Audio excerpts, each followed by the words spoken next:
বাস্তব চিত্র আসন আমরা ছোটবেলা দেখেছি। ফজর নামাজ পড়ার পরেই ঘরের মহিলা এবং পুরুষ সব কোরআন কারিমের তেলাওয়াতে বসে যেত, আর বাচ্চা ছেলেদেরকে মসজিদ বা মক্তব ভাড়া দিতে।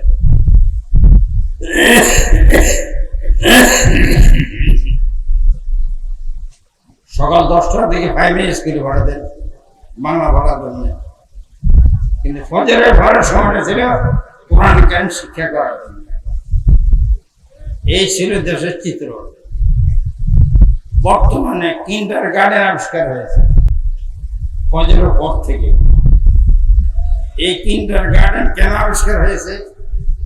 মুসলমানের ছেলে যাতে ইসলামী শিক্ষা থেকে বঞ্চিত থাকে, দিনী শিক্ষা থেকে বঞ্চিত থাকে, এই জন্য কিন্ডার গার্ডেন আবিষ্কার হয়েছে।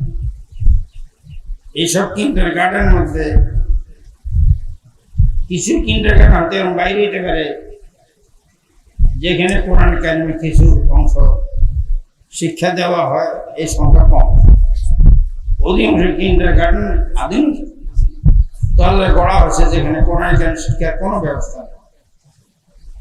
তাহলে মুসলিম শিশু যাতে কোরআনের শিক্ষা থেকে বঞ্চিত হয়ে যায়, এই যে কিন্ডার গার্ডেন আবিষ্কার হয়েছে। আমরা যারা শিক্ষার বিরুদ্ধে নই।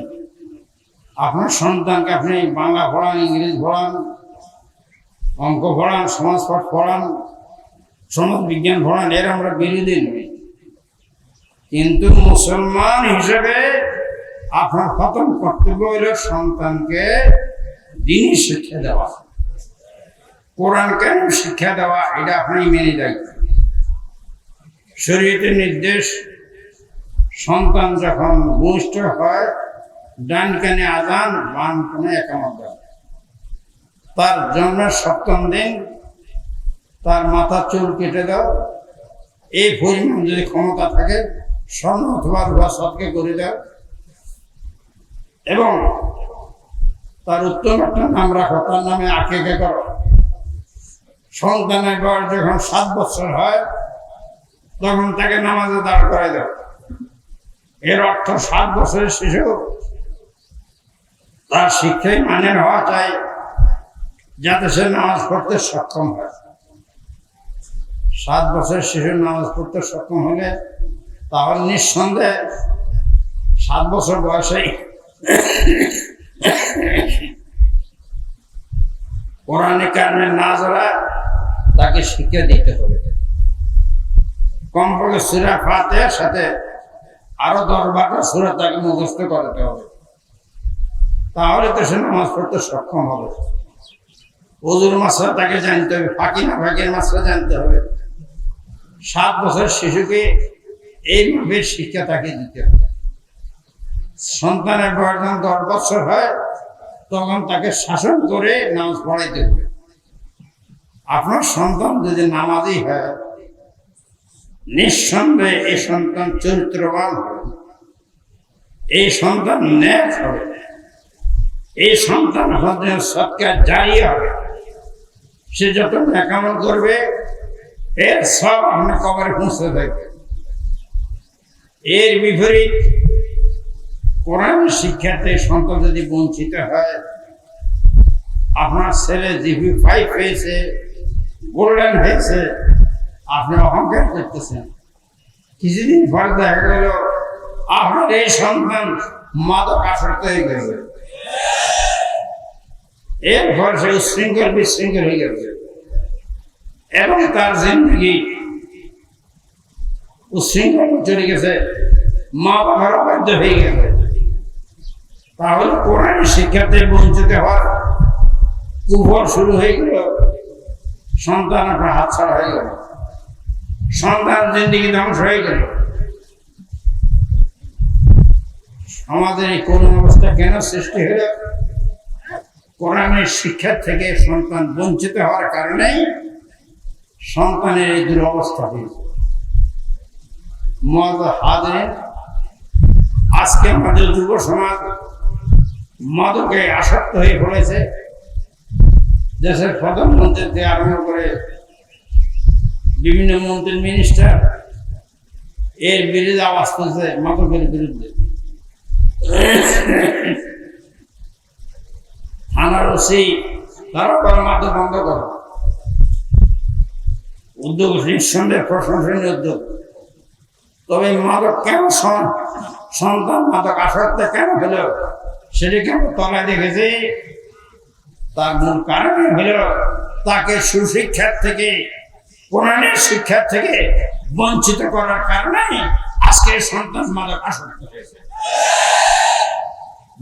হাজরিন, সন্তান বহুত বড় নেয়ামত। হাদিস ভাগ রয়েছে, মাতা পিতা সন্তানকে যা দান করে তার মধ্যে সবচেয়ে উত্তম দান হল সন্তানকে চরিত্রবান করে গঠন করা, সন্তানকে আদর্শবান করে গঠন করা।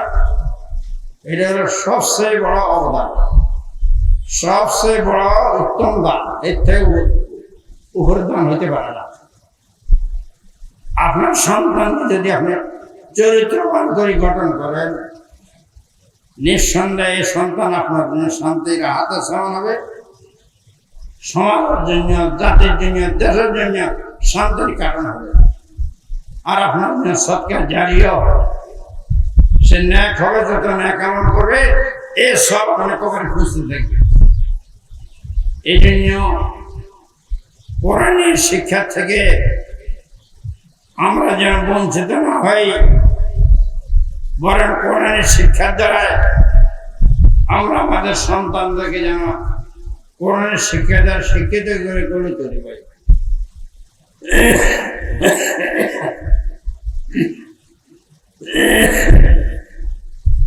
কোরআন কারীম ধরার দ্বিতীয় মাধ্যম হলো সন্তানকে হাফেজ কোরআন বানানো। হাফেজ কোরআনের এত বড় মর্যাদা, তার বংশের এমন 10 জন যাদের ব্যাপারে জাহান্নামে ফয়সালা হয়ে গেছে। হাফেজ কোরআন তার বংশের এমন 10 জনকে সুপারিশ করে জান্নাতে নিয়ে যাবে। হাফেজ কোরআন মাতা পিতাকে নূরের তাজ পরিধান করানো হবে, যার আলো সূর্যের আলোর চেয়ে বেশি হবে। তাহলে হাফেজ কোরআনের কত বড় মর্যাদা!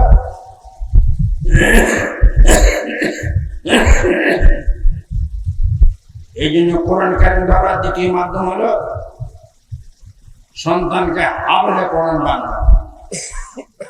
তৃতীয় মাধ্যম হলো কোরআন কারীমের অর্থ বোঝা। চতুর্থ মাধ্যম হলো কোরআন কারীমের ব্যাখ্যা বা তাফসীর জানা। এই তাফসীর 2 ধরনের রয়েছে। একটা হলো মঙ্গলা তাফসীর, যাকে তাফসীর রায় বলা হয়। হাদিস পাকে এইভাবে স্পষ্ট ওহী আসছে, মান ফাসসার কোরআন বিরায়ি ফালিয়াতাওয়াক্কাল মাকাদুহুন নার আও কামা ক্বালা আলাইহিস সালাতু ওয়াস সালাম। যে ব্যক্তি কোরআনের মঙ্গলা ব্যাখ্যা দিবে তার ঠিকানা জাহান্নাম হবে। কোরআনের সঠিক ব্যাখ্যা কোনটা? নবী করিম সাল্লাল্লাহু আলাইহি ওয়াসাল্লাম সাহাবায়ে কেরামকে যে ব্যাখ্যা দিয়েছে, সাহাবায়ে কেরাম তাবিঈনকে যে ব্যাখ্যা দিয়েছেন, তাবিঈন তবে তাবিঈনকে যে ব্যাখ্যা দিয়েছেন, এটাই হলো কোরআনের সঠিক তাফসীর, সঠিক ব্যাখ্যা। এই জন্য কোরআন কারীমের এই সঠিক ব্যাখ্যা, কোরআন কারীমের সঠিক তাফসীর, এটা কোরআন কারীমকে ধরা 4 নম্বর মাধ্যম। 5 নম্বর মাধ্যম হলো কোরআনের উপরে আমল করা। কোরআনের উপরে আমলকে কোরআন নামাজ পড়তে বলছে, রোজার নির্দেশ দিয়েছে, যাকাতের নির্দেশ দিয়েছে মালদারের জন্য, হজের নির্দেশ দিয়েছে মালদারের জন্য, আদল ইনসাফের কথা বলছে, ইন্নাল্লাহ ইয়ামুরু বিল আদলি ওয়াল ইহসান। আদল ইনসাফের কথা বলছে কোরআন কারীম। তাই কোরআন কারীম যে নির্দেশ দিয়েছে সেটাকে বাস্তবায়ন করা, সেই মোতাবেক আমল করা। কোরআন যা নিষেধ করেছে সেটাকে বর্জন করা, এক কথায় কোরআন মোতাবেক জিন্দেগি যাপন করা, এটা কোরআন ধরার মধ্যে আছে। হযরত শেখুল হিন্দ দারুণ দেবদের প্রথম কৃতি সন্তান হযরত হাকিম উলামা শাহ সওয়ালে থানভী বলতেন, लोग उनको शेखुल हिंद कहते हैं, हालांकि आप शेखुल आलम थे। সেই শেখুল আলম শেখুল হিন্দ যখন মালটা থেকে আসেন, আসার পরে দারুণ দেওয়ালে রমজান মাসে তারাবির পরে তিনি উলামা কেরামের মাজমার মধ্যে বক্তব্য দিয়েছেন। মালটা দিয়ে থাকাকালীন আমি অনেক চিন্তা ভাবনা করেছি, মুসলিম জাতির পতন কেন? মুসলিম জাতি বিভিন্ন জায়গায় মার কেন খাচ্ছে? আমার চিন্তা দুইটা দিন আসছে। এক নম্বর, মুসলমান আপসের খানা জঙ্গি, গৃহযুদ্ধ, আপসের ঝগড়া বিবাদ, এটাই জাতির পতনের কারণ। দুই নম্বর কারণ হলো এই জাতি কোরআনের কারিমকে ছেড়ে দিয়েছে, কোরআনের শিক্ষা দীক্ষাকে ছেড়ে দিয়েছে, যে কারণে আলমী ইসলামিয়াত অধঃপতন দিয়ে অগ্রসর চলছে। হযরত শেখুল হিন্দ বলছে, আমি বাকি জিন্দেগি মুসলিম আর ঝগড়া নিরসনের চেষ্টা করব, আর কোরআনের কারিমের শিক্ষা যাতে ব্যাপক হয়, মুসলমানের ঘরে ঘরে কোরআন শিক্ষা পৌঁছে যায়, এর চেষ্টা করব। আমাদের সবার মুরব্বী ছিলেন সর্বমান্য বুজুর্গ, আমাদের সবার সরদার হযরত হাফিজ হুজুর, তিনি তার দিলে কান্না প্রকাশ করে গেছিলেন, আমি যদি ক্ষমতা যাই ৬৫,০০০ গ্রামের মধ্যে আদর্শ নুরানি মক্তব কায়েম করব। হুজুরের তামান্না জাহির করে গেছেন। মৌলিকভাবে প্রতিটি গ্রামে যদি আদর্শ নুরানি মক্তব প্রতিষ্ঠা হয়, তাহলে মুসলমানের ছেলে নিঃসন্দেহে সে ফরজানি শিক্ষা থেকে বঞ্চিত হবে না। নিঃসন্দেহে মুসলমানের ছেলে সে ইসলামী শিক্ষা রাখতে সক্ষম হবে। তো হযরত শেখুল হিন্দ তামান্না জাহির করছেন, হযরত হাফিজ হুজুরও তামান্না জাহির করছেন। এই জন্য কোরআনের শিক্ষা প্রতিটি মহল্লায়, প্রতিটি মসজিদে, প্রতি পাড়ায় পাড়ায়, প্রতি গ্রামগঞ্জে সর্বস্তরের মুসলমান যাতে কোরআনের শিক্ষা গ্রহণ করতে পারে, সেই উদ্যোগ আমাদেরকে নিতে হবে, তার জাতির ধ্বংসের হাত থেকে রক্ষা পাবে।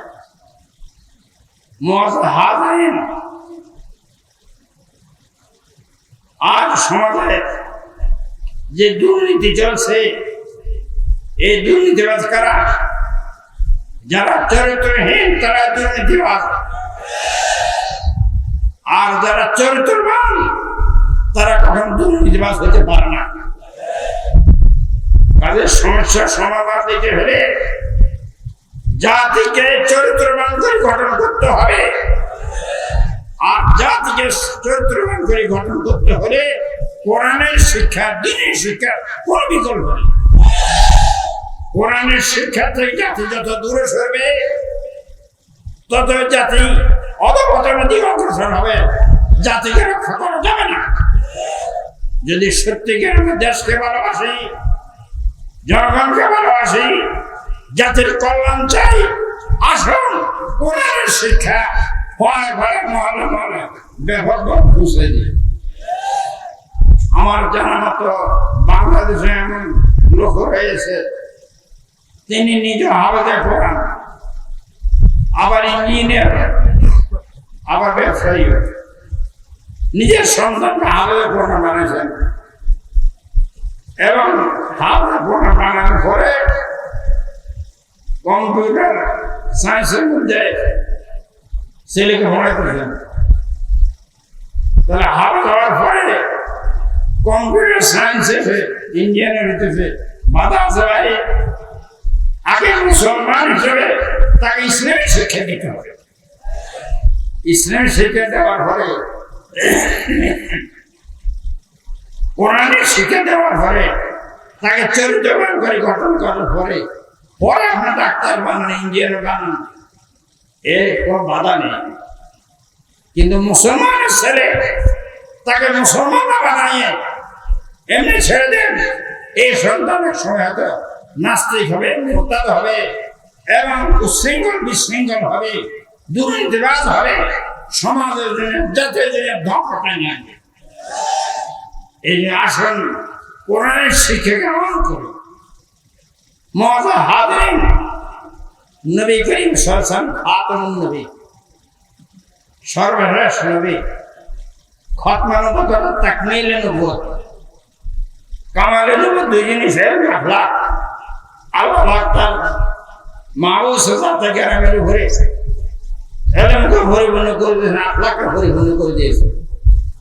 এই জন্য খতমে নবুওত অর্থ পুরা কোরআন কারীম, খতমে নবুওত পুরা হাদিসে মুবারাকা। এই জন্য খতমে নবুওত পুরা দিন। যারা খতমে নবুওত অস্বীকার করবে এরা পুরা কোরআন অস্বীকার করে, পুরা হাদিসকে অস্বীকার করে, পুরা দিনকে অস্বীকার করে। কাজে এরা কখনো মুমিন মুসলমান হতে পারে না। মুআজ্জাল হাদিন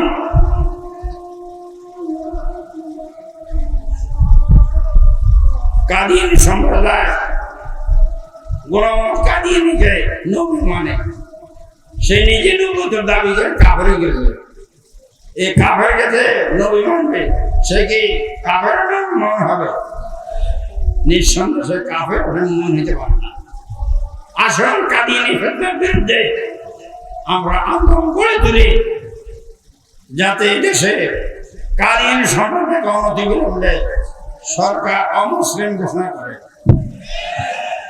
এরা মুসলমান পরিচয় দিয়ে দেশে বসবাস করার অধিকার তাদের নেই। আল্লাহ পাক আমাদের বিরুদ্ধে আন্দোলন করে তোলা তৌফিক দান করুন। ওয়াহিদ আওয়ানা আলহামদুলিল্লাহ রাব্বিল আলামিন।